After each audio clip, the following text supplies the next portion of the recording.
আসসালামু আলাইকুম, স্বাগতম ইলেকট্রিসিটি ফর লাইফ চ্যানেলে। এটি পল্লী বিদ্যুতের মিটারে আসলে রিডিং দেখে কিভাবে বিল করা হয়, এটা কিভাবে বুঝবেন রিডিং কম বেশি হয়েছে কিনা, এই বিষয়গুলো নিয়ে আজকে আলোচনা করব।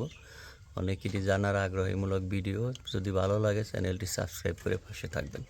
দেখুন, এটি হলো একটি বিলের পেপার এইখানে, আর এটি হলো মিটার।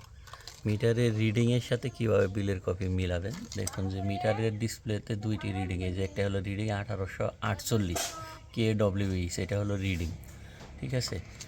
আর এটা লোড, বাসায় কি যা যা ব্যবহার হয় সেগুলোর ওয়াট মিলে সর্বোচ্চ কত, যাই হোক এই রিডিংটার সাথেই মূলত আসলে বিল করা হয়। এই দেখুন বিলের পেপারে রিডিং, এই যে বিলের পেপারে যে কয় তারিখে 12/7/2025 তারিখে রিডিং ছিল 1760, ঠিক আছে।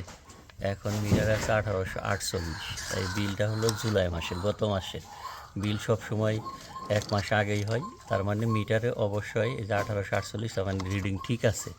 যেমন তার আগের মাসে ছিল 1680, ঠিক আছে, 80 ইউনিটের বিল হয়েছিল 1760, তার মানে গত মাসে 1760 ইউনিটের বিল হয়েছে, এ মাসে আসে 1848, তার মানে এই মাসে 88 রিডিংয়ের বিল হয়েছে। 12/7/25 তারিখে রিডিং নেওয়া হয়েছে গত মাসে, তো এই মাসে তার মানে আজকে হলো 14 তারিখ, তার মানে আজকেও অলরেডি রিডিং কিন্তু নিয়ে নিছে, ঠিক আছে।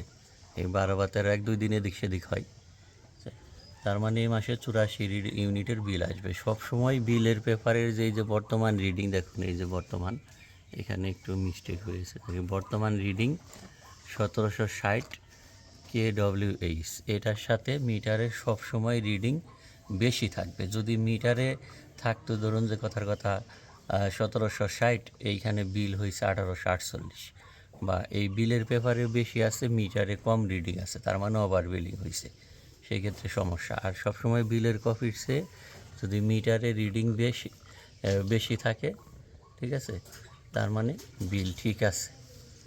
এই যে KWH, এটা দেখেই মূলত ইউনিটটা হিসাব করা হয়। আশা করি বিষয়টি বুঝতে পারলেন। সবার জন্য শুভকামনা।